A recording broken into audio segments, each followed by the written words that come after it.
Life and Money Show with your host, Mary Jo Cesar, the live show and podcast dedicated to helping professional women achieve financial wellness by merging the emotional and practical sides of money.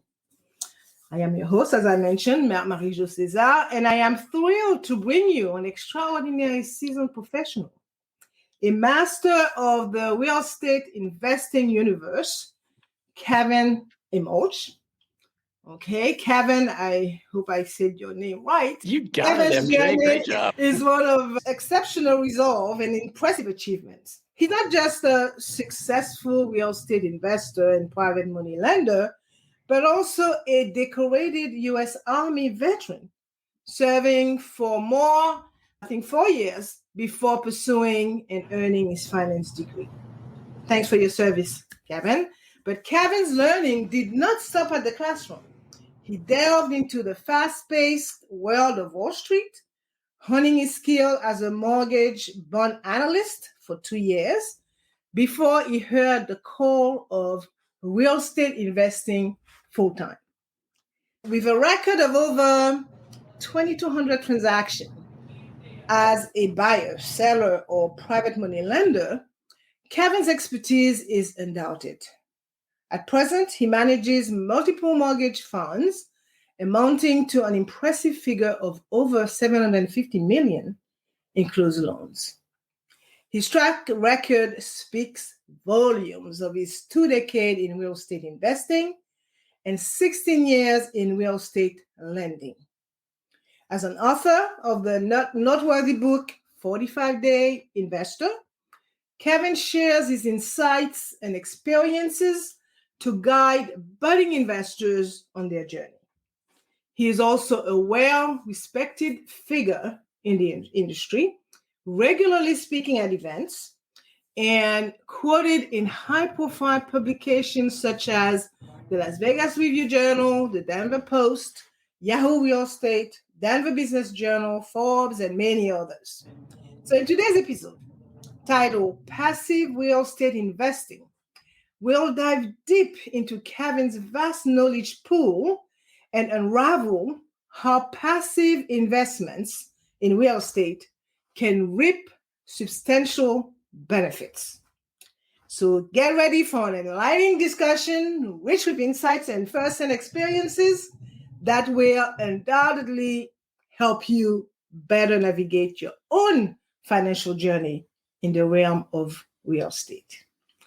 As I mentioned, Kevin's journey is a testament to his relentless pursuit of excellence and a desire to create wealth through smart investing.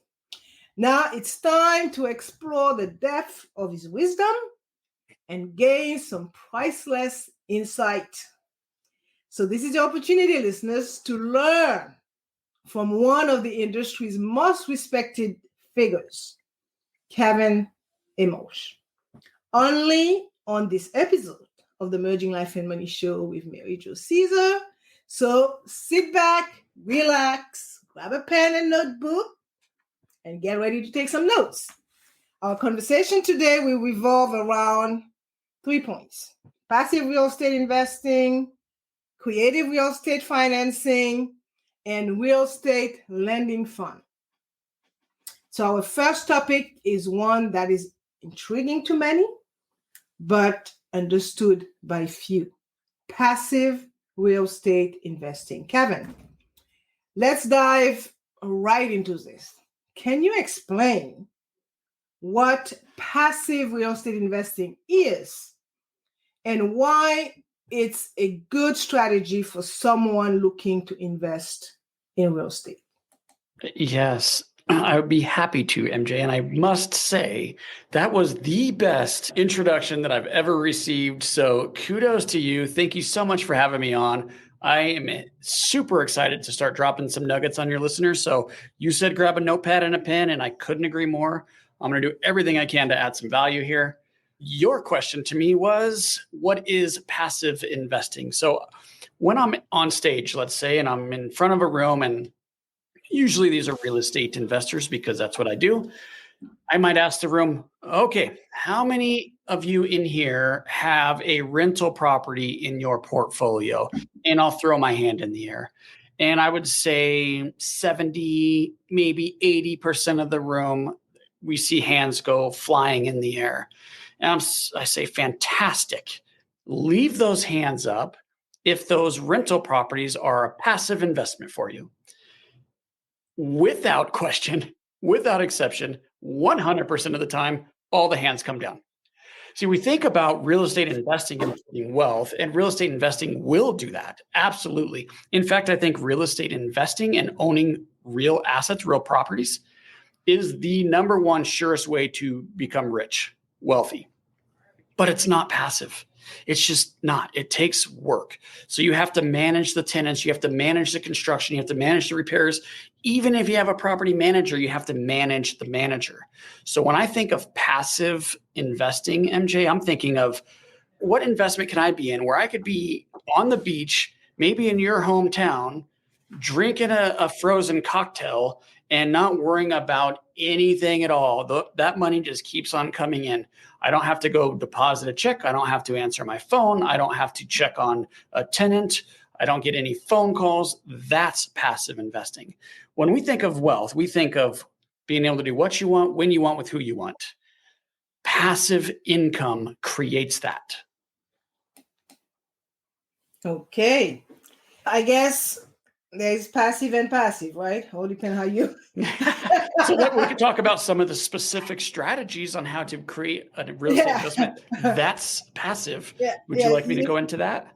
Not necessarily, because usually, and the way that you framed it was great. It's not passive because you still have to manage it. You still have to maintain it. Right. But there are ways to use real estate and invest passively. You just need to have somebody else do your work for you. It's leveraging. We talk about leverage all the time. We could leverage our dollar by getting a loan, but we could leverage our time by hiring somebody that has the time. We could leverage knowledge. Totally. Yeah. In the realm of investment, right? When you say, okay, I use a passive investment approach as opposed to an active one, that's quite different from what passive mean in the realm of real estate investing. That's what I mean. Yeah, no, and you're right. Yeah. And that's why I started when you asked me the question with a story about people in the crowd raising their hands, because so many people were taught that buy real estate because you'll get rental income and it'll be passive for you. But you've had some rental properties. It's a great investment. It's always great when you go and check to see if your real estate manager is doing their job. And at the first of each month, you go and check your account balance. Oh, yeah, it's here. That's a great feeling, right? Right. So I'm with you there. I have a second question for you. What are some of the key things to look for when pursuing a passive real estate investing strategy? Yeah, so let's get into that, because when I say you have to leverage someone's time to become passive, that's absolutely true. So now we're talking about relying on somebody else. Now we got to make sure that we're dealing with the right people. So there's two types of truly passive real estate investments, and there's debt and there's equity.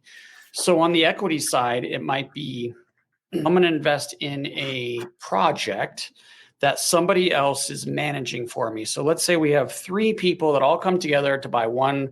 Let's just use a real simple example. One rental home, like a single family home that we're going to rent out to people that want to rent there for long term, like year or lease or longer.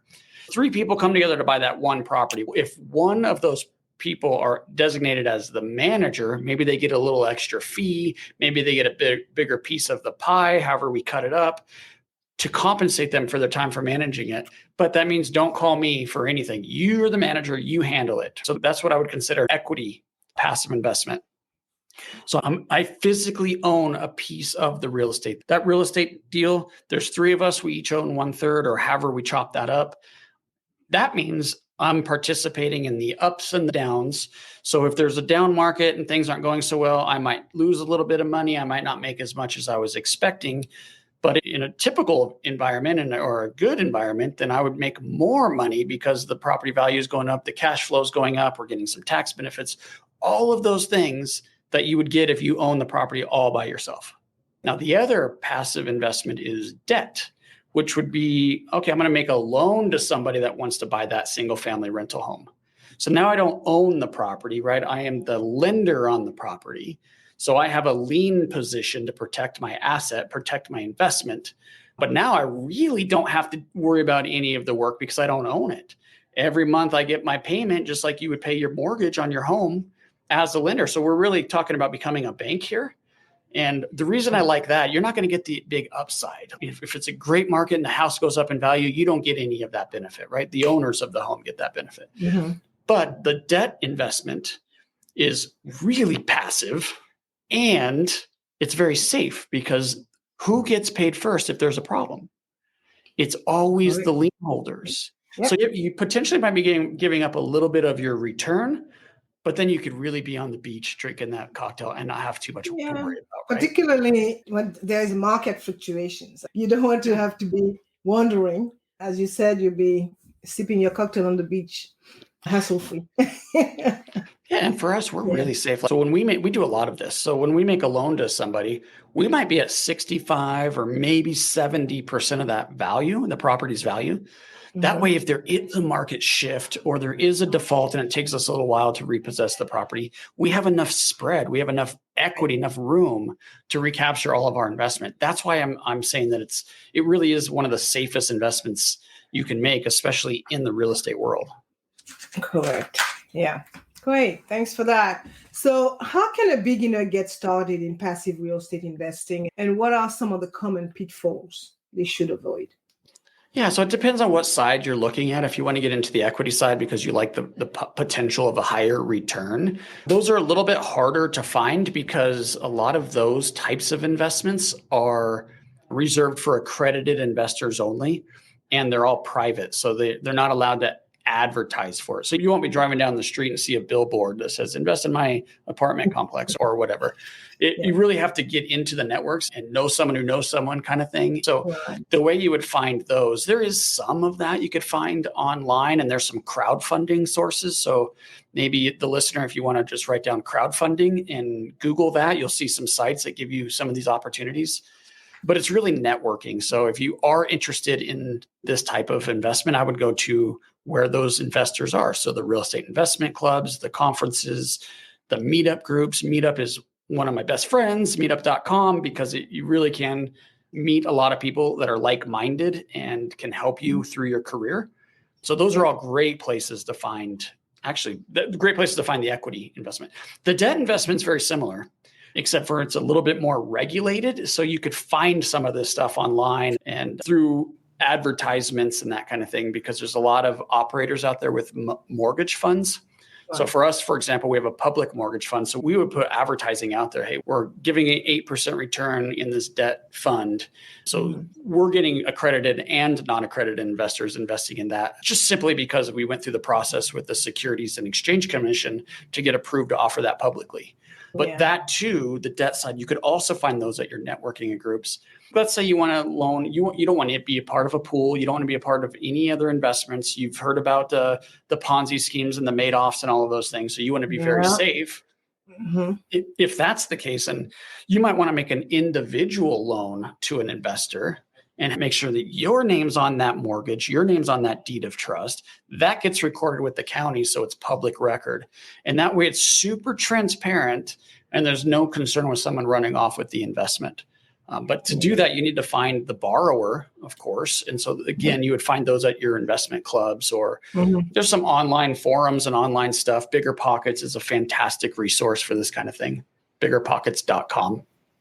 Yeah, that's great, because that's not something that you could just walk in and say, okay, I want to do some passive real estate investment. It doesn't work quite like that. So that's why I asked the question specifically, because it is something that, anybody who's looking at diversifying their investment portfolio would be quite interesting in finding out.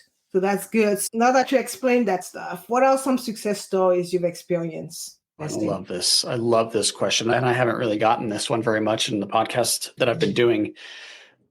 I get notes and letters pretty regularly from investors that just thanking them for changing their life. So the success stories is I was able to retire 3 years earlier than I was expecting because I have this income I can count on. And I started getting these testimonials like on the phone or an email. And so I put together a little testimonial video like any entrepreneur would, right? And it's just so touching to hear what the stories of some of our clients and what they've been able to do because they know that they have something that they can count on. But on the flip side, we take the money in and we loan it out to investors that fix and flip houses. Gosh, we're changing lives on that side of the business too. To give you an example, I had I can't remember what his name was right now. I know his last name started with an E, but I can't remember what his name was. But he came to one of our events, learned how to do this deal, borrowed money from us. And he went from owning no properties to almost 20. And he totally quit his job, became a full-time real estate investor. He's a multimillionaire now. So those are the types of stories that I just love. I love getting those through email and phone calls and even better handwritten notes. You don't get those too often anymore, but every once in a while, one of those will come in. Yeah, well, that's great. And as I said, that's not one of the main types of investment that you could find in any street corner. So that's why it's very important to educate people and educate the audience about it. So how do you balance risk and return when it comes to passive real estate investing? Because I heard that the great stories to any good investment, there is a risk reward type of situation. Let's talk about the passive side and the debt side here, because I think that's the safest. So it's an 8% return, which isn't nearly as attractive now as it was maybe 12 months ago, because now you can get a CD, which is so bizarre. It seems like the shorter term, the CD, the more interest, which has never been like that. So you can get a 9-month CD, let's say. I just got one with USAA for 4.9%. Yeah, 4 plus, yeah. Mm-hmm. So now our 8% fund isn't nearly as attractive, right? But it is still better than a CD, and it is backed by real estate in this country, one where we're located, so we could go out and touch it. And we're seeing a flight to quality right now with the instability of banking and the instability of the stock market. I don't think many people would sit here and tell you they have confidence the stock market is going to be higher at the end of the year than it is right now. There's just too much uncertainty out there. And if you look at going into a recession, which most people agree we are, interest rates always go down during that type of environment, always, 100% of the time. They have to loosen the economy. So when interest rates go down, stock prices go down. You can look through history and see that. So I think that there's some real risk in the stock market. Now, I'm not saying take your money out of the stock market. That is not what I'm saying. I do think you should be diversified. And MJ, I'm sure you agree with me on that. Yeah, totally. I'm just saying some money might need to go into Main Street. So some Wall Street, some Main Street. And real estate's a fantastic option because it's an inflation hedge and it produces income. Yeah, I'm with you there. And I don't know why, but it seemed that for the past probably year and a half, maybe 2, there have been so much movement. I won't even call it fluctuation. So many school of thoughts about the whole recession situation, inflation, and and if you are not, if you don't have an interest of educating yourself on the whole investment thing, okay, and particularly I'm saying real estate because in the past 2 years we went from maybe 2% mortgage rate to what is it now? Almost 7. I think it was like 6.8 the last I saw. Those basis points, they add up at the end of the day. So that's why I don't even talk about the R word recession, because it's almost like the boogeyman. And it seems that it's being used to, I don't know if it's used to caution people or to scare people. Half of the population, more than half, don't even know what that means. You know what? I don't know what a recession means anymore. I have a degree in finance, okay? And it used to be 2 quarters of negative GDP. Yeah. We've already had that. Many times over. And they're not saying it's a recession, right? Now it's, well, we got to consider unemployment. Yeah. Okay, so fine. Now, what does that matrix have to hit to be considered? Because it was high. It hit a 50-year low last month, but you just start adding matrix into your formula, but you don't tell us what those are. So when we don't even know, no one can tell you what an actual recession is. Yeah, I think everything shifted, and I can't even tell you if it's left or right. That's my opinion. Since the mortgage crisis, okay, all the textbook had to be either rewritten or burnt and start all over again, because it's that, and you had the advent of day trading. It's so many things that are affecting the way people view, spell, understand, and comprehend investing. And this is from traditional investing to real estate investing to whatever it is investing. So buyer beware, okay? Always do your research, talk to the specialists, talk to the professionals, the people that are in the know and the people that are following that stuff, because these are trendy now. So you can't operate with a mind of last century and wanted to have those kind of results today. This is basically impossible. You have the advent of cryptocurrency. I mean, everything mixed up that will really affect what investing means nowadays. Anyway, let's shift gears a little bit to creative real estate financing. So could you delve into what creative real estate financing means and how it differs from the traditional financial methods? Yeah, for sure. So creative financing in real estate could be anything that's non-conventional. So you think about your 20% down payment, go get a 30-year loan, and you pay it off over 30 years. That's very conventional. Now, that's how most of us get started in investing in real estate, because that's what everyone knows and understands. Let's go to the bank and get the money. Creative could be anything that's not that. So when I got started in this industry, I was going to college and I had a part-time job in the evenings, full-time college, 30-hour a week job. And I was absolutely in love with real estate investing. So I wanted to do that. I started all my free time, spent very little time with friends, which some part of me regrets, but I was highly focused on becoming successful. So I was making phone calls to motivated sellers. Like I would get lists of people who are selling their home that might be going into foreclosure, all the landlords in my market. I had lists and I would just call them as I walked from one class to another class on campus. And what I was trying to do here is gauge motivation, see how badly they needed or wanted to sell their home. And if I felt that there was an opportunity to help them with their situation and acquire a property and make a profit, then I would schedule a meeting for the weekend. So I didn't have school on Fridays, and then I had the weekend, of course, off. So I would go meet with these sellers, and that's how I spent my weekends trying to negotiate deals. Now, when you have a seller in front of you, an individual person that has a problem that you can help them with, you can negotiate whatever you want, whatever you both agree to or what works for both of you. So to give you an example, when I was doing this a lot and I was broke and didn't have much credit because I was young, I would lease a property from a seller, making sure that we promised to make their mortgage payment for them. And we would lock in a purchase price, and then I would buy the house 4 or 5, 6 years down the road when the value of the house went up.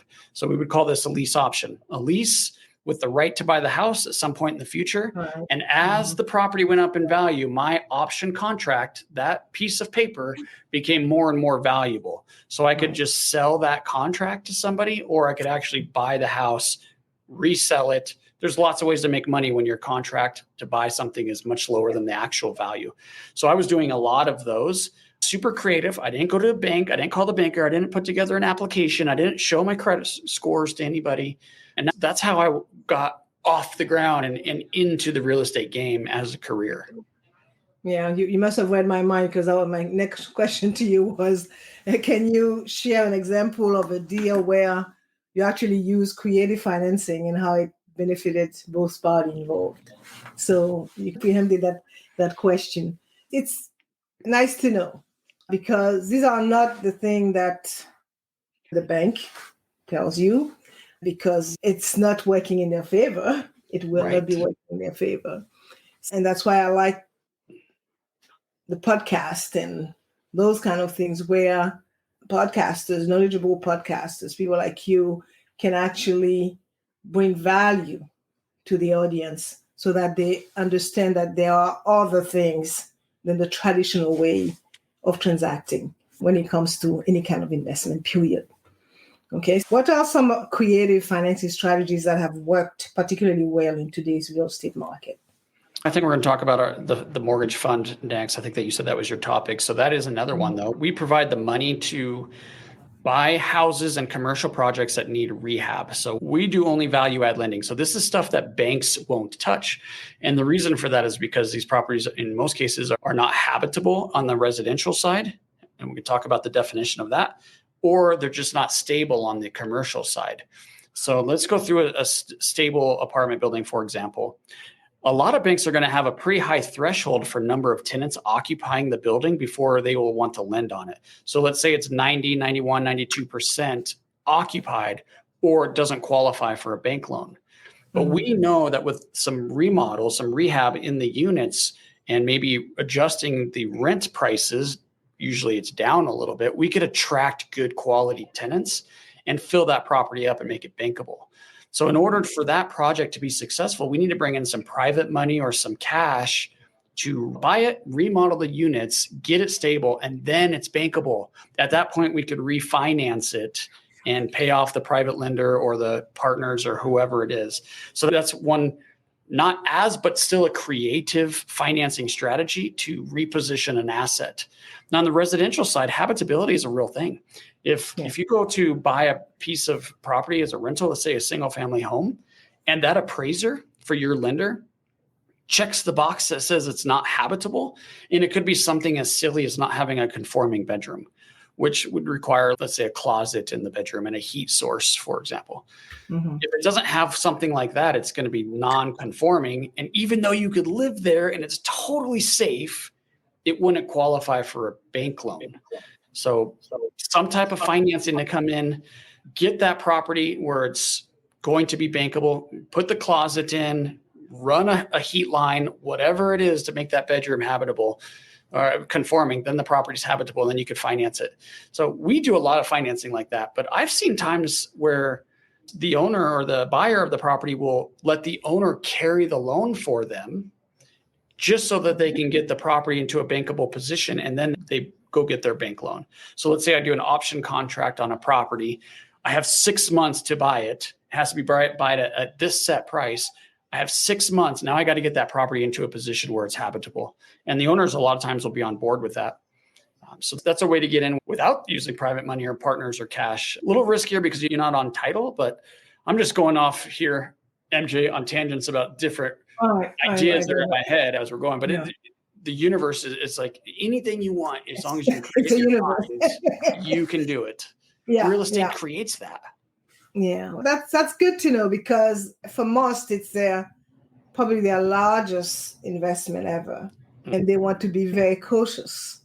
And of course, they are not necessarily knowledgeable in the various flavors of real estate investment that are out here. So it is important.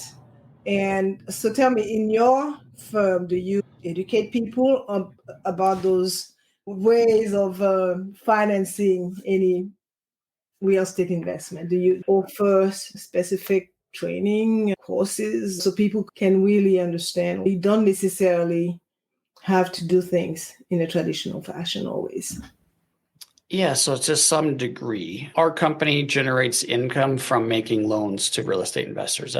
We bring in private money, we loan it out. That's how we make money. We're not realtors, we're not transacting houses, we're not consultants, we're not educators per se. We don't charge for it anyway. We do a lot of education, but it's all free.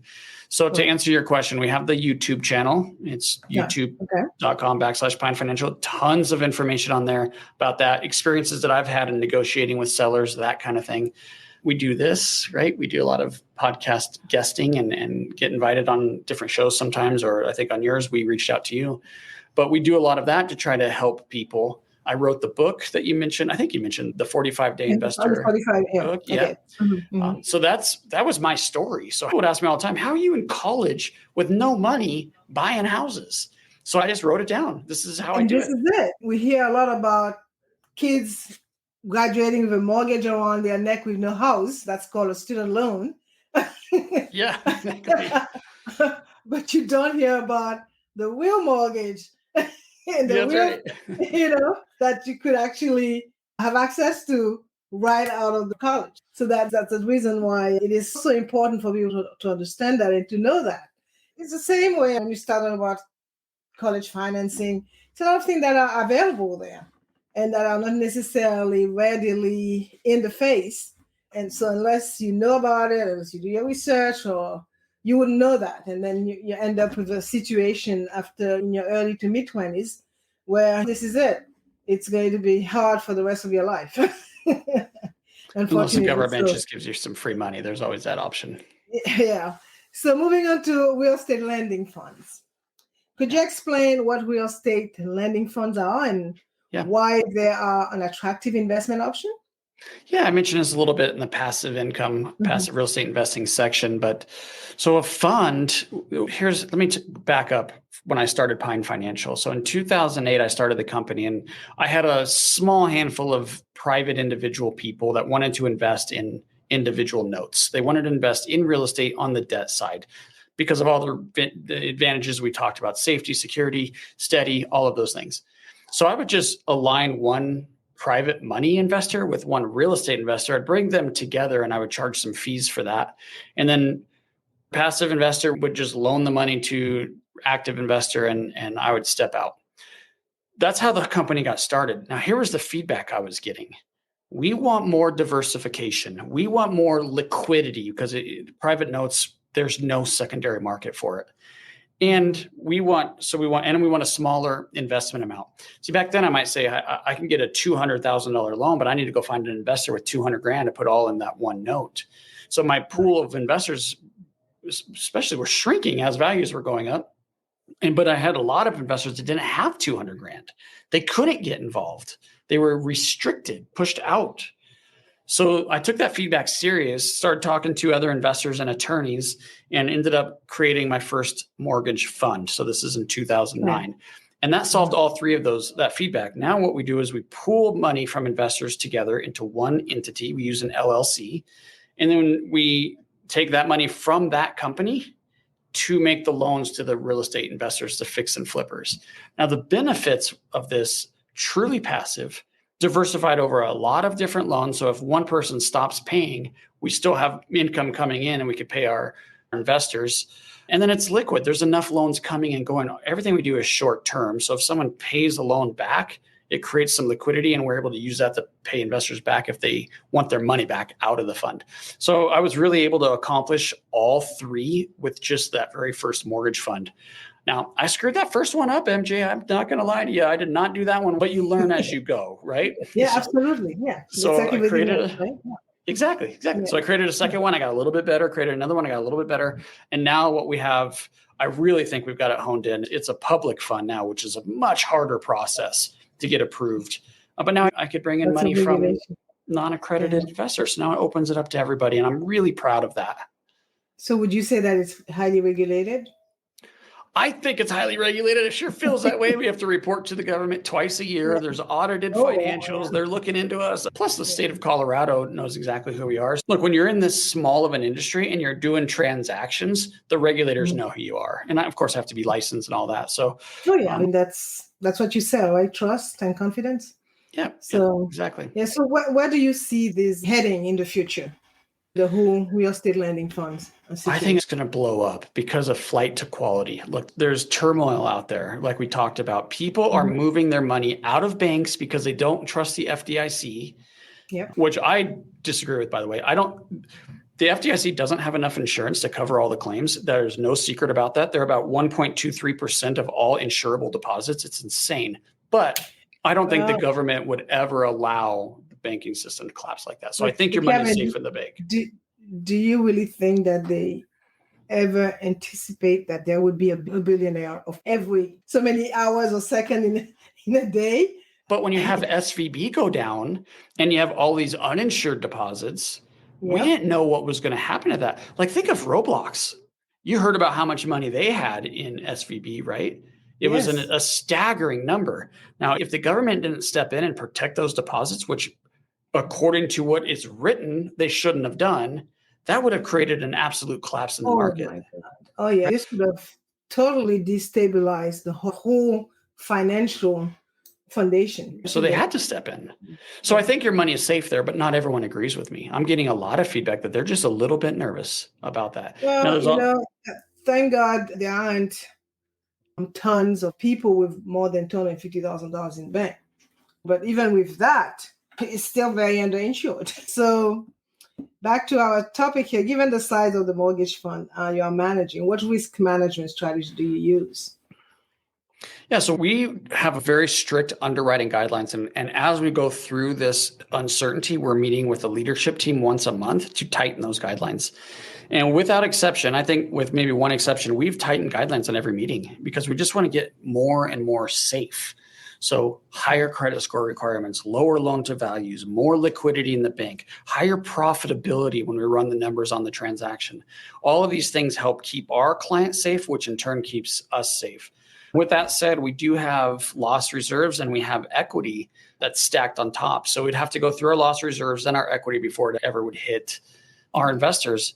And with all of that said, we're not required to take losses like banks are. We don't have to liquidate. We could hold those properties and just keep them and ride this out.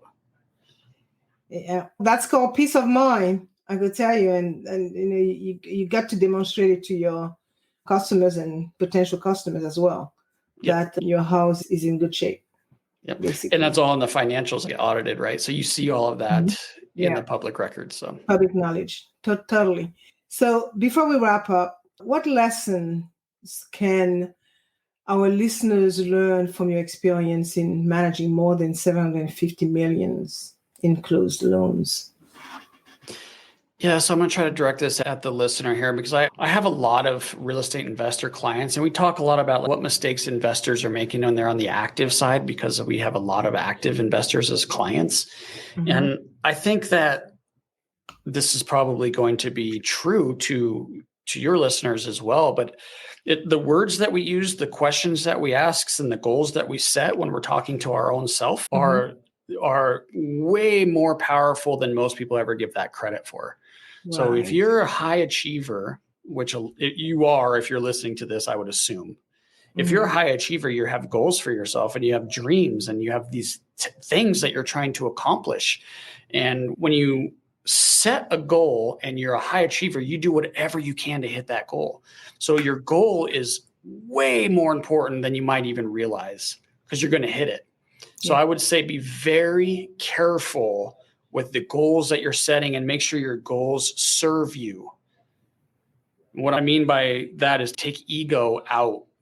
You don't need to say, I have this much of something or this or that. And all of that feels good. And that might make you sleep a little better at night because you have people that respect you and look up to you and all of that. But does that really serve you?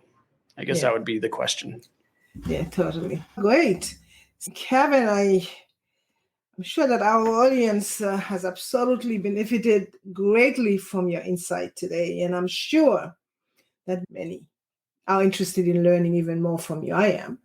Could you share with our listeners how they can get in touch with you if they are interested in engaging your services or exploring your investment program or even just following your work?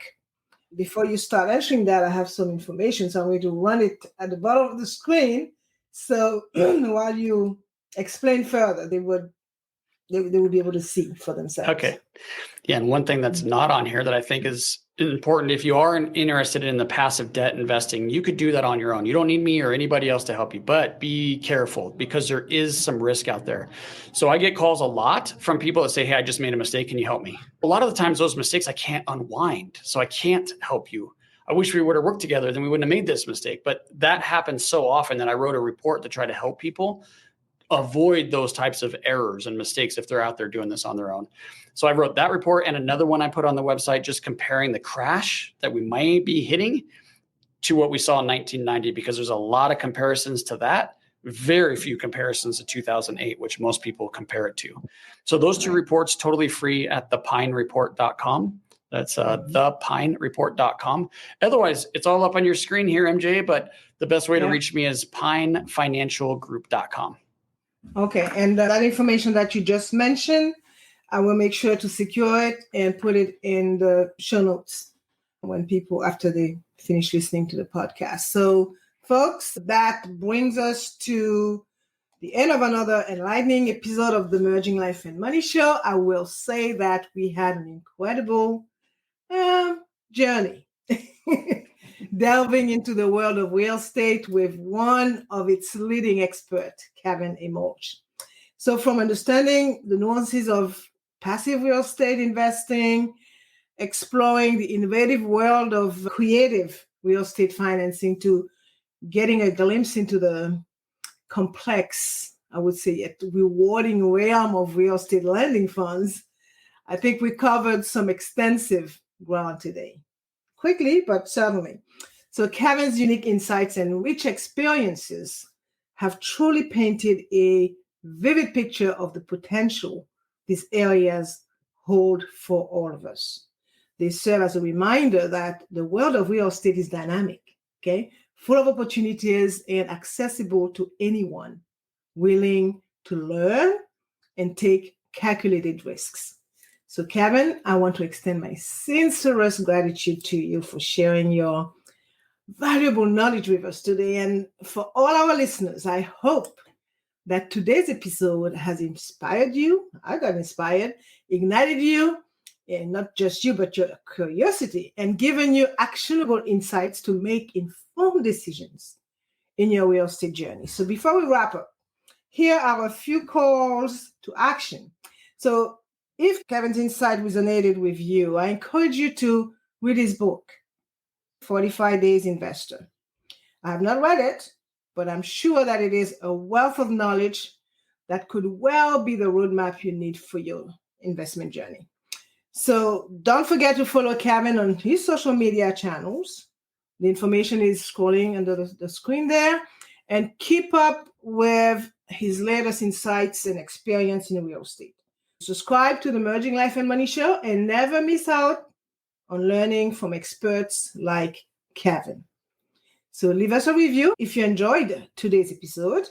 Your feedback makes a big difference. And last but not least, share today's episode with someone you think might benefit from it. So let's grow our community of informed investors. And remember that investing in real estate does not have to be daunting or complicated. With the right knowledge, the right mindset, and a bit of guidance from experts like Kevin, it's an exciting journey that can truly merge life and money. So stay curious, stay informed, and keep investing. Thank you once again for tuning in, and I look forward to bringing you more insightful conversations covering a wide range of financial wellness topics in our upcoming episodes. I will see you next week, Thursday, at 7 p.m. Pacific Time, 8 p.m. Mountain Time, 9 p.m. Central Time, 10 p.m. Eastern Time, 11 p.m. Atlantic Time, and noon Friday, Brisbane, Australia time for my Australian friend. I am your host, Marie-Jo César. I will be back again next week. Until then, continue merging life and money. Bye for now.